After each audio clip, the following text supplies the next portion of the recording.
سوال یہ ہے کہ ہندوستان کے مسلمان پاکستانیوں کو بھائیوں سے بڑھ کر سمجھتے ہیں، لیکن یہ جذبہ پاکستانی بھائیوں میں اتنا نہیں ہے، ایسا کیوں؟ اس کی وضاحت فرمائیں۔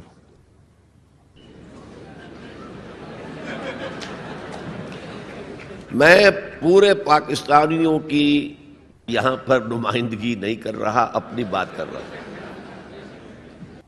سوال یہ ہے کہ is it permissible for aged parents to stay with their married since?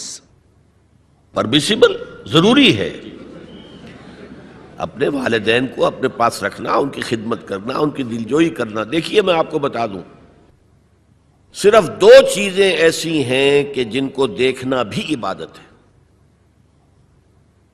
خانہ کعبہ کو آپ طواف نہ کر رہے ہیں، بیٹھے ہوئے ہوں، اس کی تعظیم کے ساتھ، محبت کے ساتھ اسے دیکھیں، یہ عبادت ہے۔ اور بوڑھے والدین کو محبت کی نگاہ سے دیکھنا عبادت ہے۔ اصل میں بڑا سائیکولوجیکل پرابلم یہ ہوتا ہے کہ جب آپ چھوٹے تھے، بچے تھے، تو والدین کی محبت آپ پر مرکوز تھی۔ اب جب آپ بڑے ہو گئے، آپ کی اولاد ہو گئی، آپ کی محبت اپنی اولاد پر جو مرکوز ہو گئی، تو ایک محبت کی پیاس والدین میں پیدا ہو جاتی ہے۔ ہماری اولاد کا مرکز محبت میں کچھ اور وجود میں آ گیا، اور ساس بہو کا جھگڑا بھی اسی وجہ سے ہوتا ہے زیادہ۔ تو اس پہلو سے یہ ہے کہ اگر آپ والدین کو محبت دیں گے اور ان کو محبت بھری نگاہ سے دیکھیں گے تو یہ بھی عبادت ہے۔ سوال یہ ہے کہ آپ کو یہاں بھارت میں مسلم معاشرہ کیسے لگا اور یہ پاکستان سے کس طرح مختلف ہے؟ کم سے کم یہ بتائیں کہ یہاں مسجدوں کا منظر، نمازیوں کی تعداد، عوام کا رہن سہن وغیرہ اور دوسرے ثقافتی پہلو پاکستانیوں سے کس قدر مشترک اور مختلف ہیں؟ براہ کرم تفصیل سے روشنی ڈالیے۔ مجھے آپ پاکستان واپس جانے دینا چاہتے ہیں یا نہیں؟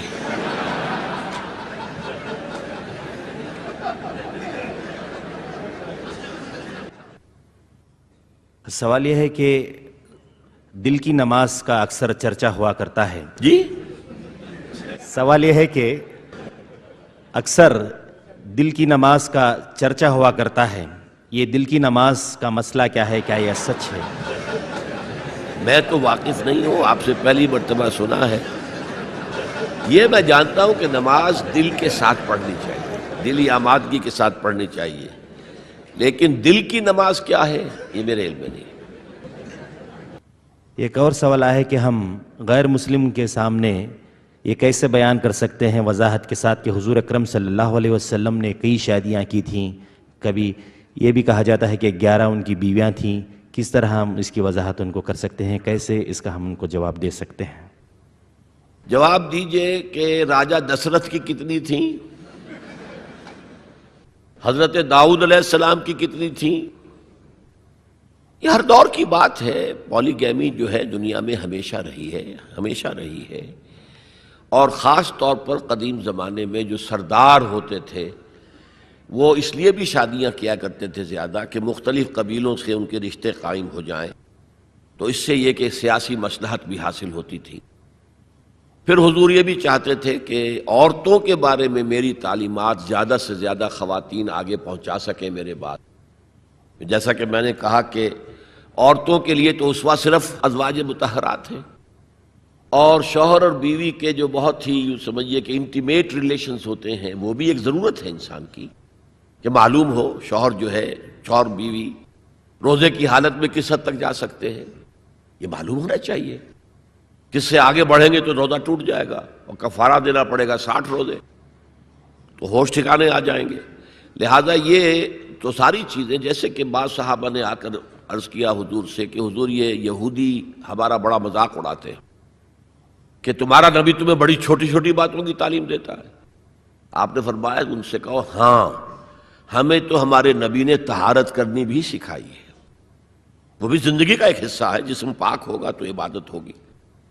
لہٰذا یہ ساری چیزیں جو ہے وہ اس کے لیے بھی ضرورت تھی۔ خاص طور پر حضرت عائشہ کے ساتھ اس کے ینگ ایج میں شادی کی سب سے بڑی زرز و غائب، کیونکہ انہیں اتنا عرصہ ملا پھر بعد میں، اور وہ معلمہ امت بن گئیں، اور وہ جو فقہائے صحابہ ٹاپ کے ہیں ان میں ان کا شمار ہے۔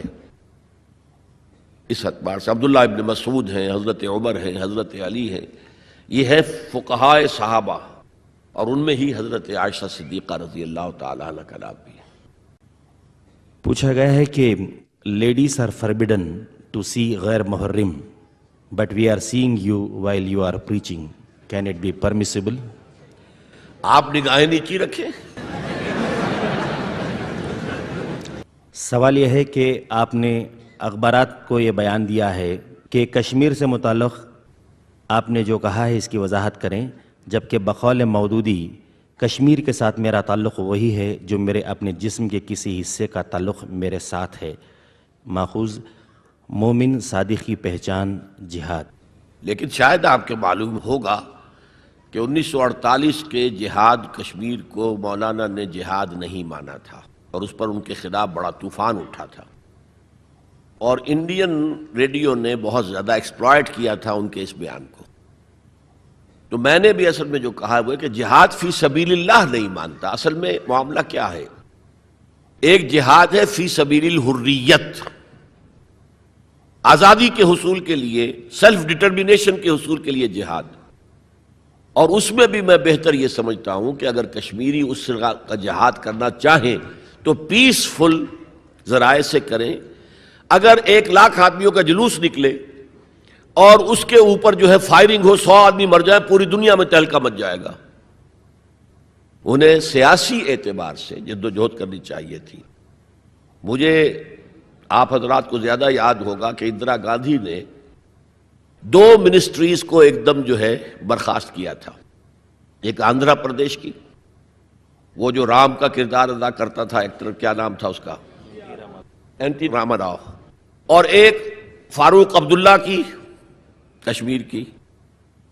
یہاں سے 2,00,000 آدمی جا کر اور منسٹر ہاؤس کا گھیراؤ کر کے بیٹھ گئے کہ تم کون ہوتی ہو؟ ہمارا الیکٹڈ وزیر اعلیٰ ہے، وہ نہیں اٹھیں گے یہاں سے جب تک کہ اپنا حکم واپس نہیں لیتی۔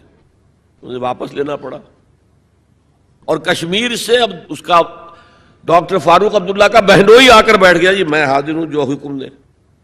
کوئی ایجیٹیشن نہیں ہوا۔ یہ فرق ہے۔ آپ آرگنائز ہوں، آرگنائز کر کے ایک پیسفل انداز میں اپنا مطالبہ سامنے رکھیں، اور اگر اس میں پھر اگر گولیاں چلیں، اب کہتے ہیں 70,000 جو ہیں وہ شہید ہو گئے ہیں، مارے گئے ہیں، یہ ہوا ہے، اتنی عورتیں جو ہیں ان کی عصمتیں لوٹی ہیں، اتنے گھر جلے ہیں، اتنی دکانیں جلی ہیں۔ اگر پیسفل طریقے سے اس کا 10واں حصہ بھی قربانی دیتے تو اپنا مقصد حاصل کر سکتے تھے۔